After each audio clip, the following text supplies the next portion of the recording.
Well, the truth is that I came out 30 years ago, so it's been quite a while. I realized I was different in elementary school when I played with both Barbies and G.I. Joes, and no one else did among my girlfriends.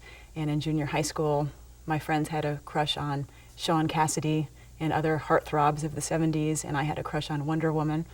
And then in high school, I had my first girlfriend, so I think that's when I really realized that I was a lesbian. I also have hope for the future that young people who come out in college and in high school will not have the same kind of cyberbullying and bullying that takes place today. And that certainly is not the case across the board. And some people have very, very positive coming out experiences. College was important to my process of coming out. I think most of all because I met other gay and lesbian people and other bisexual people and some transgender people also. And so just realizing that I wasn't unique and wasn't alone, I think was the biggest help in my coming out process. So the one thing that I wish I had was some sort of adult support at that time or a resource center. And so I'm very, very happy that that is not the case today, and that on most campuses, including American University, there are great resources, and I hope that would include me in terms of being a resource for students. Every person who is out has a role in some way as a role model, whether that's good or bad. So it helps to have visibility and see that other people in different roles on the campus are GLBT people. It's important to remember that things still have a long way to go. For example, when I met my partner, she was a military officer and a very successful one, and she decided to leave her career in the military to be with me.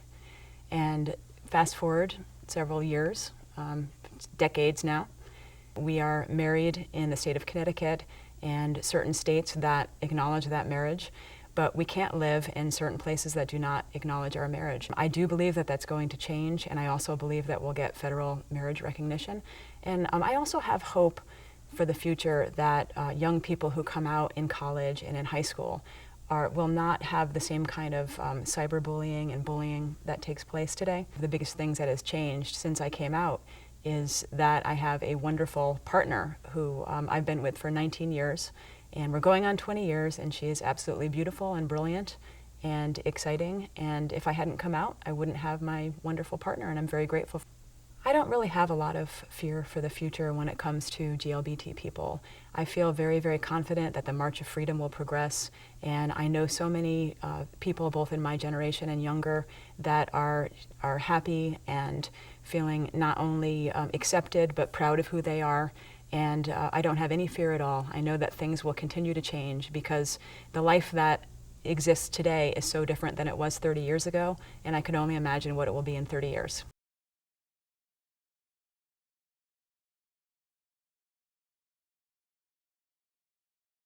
I think of myself as a member of my family, including my spouse, and I'm an aunt, I'm a daughter, I'm a sister, and I have a really, really wonderful family community that I'm part of. That's first and foremost.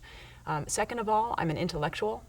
I really enjoy writing books. I'm working on my 4th book right now, which will be published by the Yale University Press, and that is really a big part of who I am, is getting into my research, and I study internet governance issues, which I think are closely related to issues of freedom, whether on the internet or in the real world. So that's part of who I am too. I do identify as a lesbian. It's one part of the broader person that is Laura. And it's important to also note that my great passion in life is playing guitar, and I'm a classical guitarist as well. And finally, that I love all the domestic arts, including cooking and decorating, and really love my home life.